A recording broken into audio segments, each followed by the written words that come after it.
আসসালামু আলাইকুম। আমি জিনাত লায়লা বানী, কর্মরত আছি বাংলাদেশ স্পেশালাইজড হসপিটালে চিফ ডায়েটিশিয়ান হিসেবে। মধু, আমরা কম বেশি সবাই এর পুষ্টিগুণ সম্পর্কে জানি, তবে আমার অনেক রোগীরাই জানতে চান কিভাবে মধু খেলে আমরা সবচেয়ে ভালো উপকার পেতে পারি।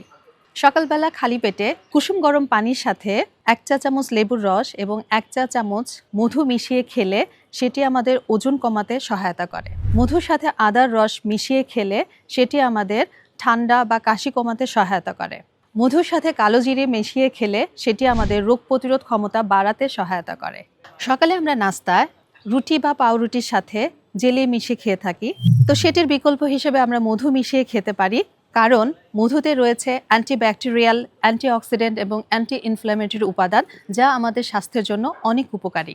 মধু আমরা কিন্তু চাইলে ফ্রুটসের সাথে মিশিয়েও খেতে পারি, যেমন কলা, আপেল এই জাতীয় ফ্রুটসের সাথে আমরা মধু মিশিয়ে খেতে পারি।